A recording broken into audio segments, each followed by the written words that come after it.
40 ವರ್ಷ ದಾಟಿರೋ ನಿಮ್ಮ ಅಪ್ಪ ಅಮ್ಮಂಗೆ ಈ ಟೆಸ್ಟ್ ಮಾಡಿಸೋದ್ರಿಂದ ಫ್ಯೂಚರಲ್ಲಿ ಸ್ಟ್ರೋಕ್ ಹಾಗೂ ಹಾರ್ಟ್ ಅಟ್ಯಾಕ್ ಆಗೋದ್ರಿಂದ ತಪ್ಪಿಸ್ಕೋಬಹುದು.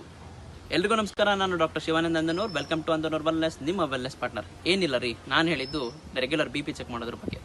ಹೈ BP ಈಗಿನ ದಿನಗಳಲ್ಲಿ ಎಲ್ಲರಲ್ಲೂ ಕಾಣಿಸ್ಕೊಳ್ತಾ ಇದೆ. BP ಸಿಂಪ್ಟಮ್ಸ್ ಇಲ್ಲ ಅಂದ ತಕ್ಷಣ ನಿಮಗೆ ಹೈ BP ಇಲ್ಲ ಅಂತಲ್ಲ.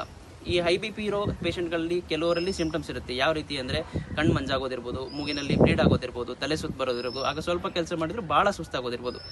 ಅದೇ ರೀತಿ ಕೆಲವರಲ್ಲಿ ಯಾವುದೇ ರೀತಿಯ ಇನ್ಸ್ಟೆಂಟ್ ಸೈನ್ಸ್ಗಳು ಇರೋದಿಲ್ಲ. ಇನ್ಸ್ಟೆಂಟ್ ಸೈನ್ಸ್ ಇಲ್ಲ ಅಂದ ತಕ್ಷಣ ನಿಮಗೆ ಹೈ BP ಇಲ್ಲ ಅಂತಲ್ಲ, ರೆಗ್ಯುಲರ್ ಚೆಕಪ್ ಮಾಡಿಸ್ಕೊಳ್ಳೋದು ಒಳ್ಳೆಯದು. ಅದೇ ರೀತಿ ಈ ಹೈ BP ಇರೋ ಪೇಷಂಟ್ಗಳಿಗೋಸ್ಕರ ಸೈಂಟಿಫಿಕಲಿ ಡಿಸೈನ್ ಮಾಡಿರೋ ಒಂದು ಡಯಟ್ ಇದೆ, ಡ್ಯಾಶ್ ಡಯಟ್. ಈ ಡಯಟಲ್ಲಿ ನಮ್ಮ ಪ್ಲೇಟ್ನಲ್ಲಿ 50% ತರಕಾರಿಗಳಿಂದ ಕೂಡಿರಬೇಕು, ಇನ್ನು 25% ಬೇನ್ಸ್ಗಳಿಂದ ಕೂಡಿರಬೇಕು, ಇನ್ನು 25% ಪ್ರೋಟೀನ್ಗಳಿಂದ ಕೂಡಿರಬೇಕು. ಇದರ ಜೊತೆಗೆ ನಮ್ಮ ಆಹಾರದಲ್ಲಿ ಉಪ್ಪನ್ನು ಕಡಿಮೆ ಬಳಸ್ತಾ ಹೋಗಬೇಕು. ಇದರ ಜೊತೆಗೆ ಏನೆಲ್ಲ ಅಡಾಪ್ಟ್ ಮಾಡ್ಕೋಬೇಕು, ನಮ್ಮ ಸ್ವಲ್ಪ ಲೈಫ್ ಸ್ಟೈಲ್ ಚೇಂಜ್ ಮಾಡ್ಕೋಬೇಕಾಗುತ್ತೆ, ಲೈಫ್ ಹ್ಯಾಬಿಟ್ಸ್ಗಳನ್ನು ಚೇಂಜ್ ಮಾಡ್ಕೋಬೇಕಾಗುತ್ತೆ. 8 ಅವರ್ ನಿದ್ದೆ ಮಾಡೋದಿರ್ಬೋದು, 3 ರಿಂದ 4 ಲೀಟರ್ ಡೈಲಿ ನೀರು ಕುಡಿಯೋದಿರ್ಬೋದು. ಅದೇ ರೀತಿ ಬೆಳಿಗ್ಗೆ ಅರ್ಧ ಗಂಟೆ ವಾಕಿಂಗ್ ಹೋಗೋದಿರ್ಬೋದು, ಯೋಗ ಮಾಡೋದಿರ್ಬೋದು, ಎಕ್ಸಸೈಸ್ ಮಾಡೋದ್ರು, ಯಾವುದಾದ್ರು ಅರ್ಧ ಗಂಟೆ ನಮ್ಮ ಫಿಸಿಕಲ್ ಆ್ಯಕ್ಟಿವಿಟೀಸ್ ಇರಬೇಕು. ಹಾಗೆ ಇದರ ಜೊತೆಗೆ ಲೈಫ್ ಸ್ಟೈಲ್ ಮಾಡಿಫಿಕೇಷನ್ಸ್ ಪ್ರಮುಖ ಪಾತ್ರ ವಹಿಸುತ್ತೆ.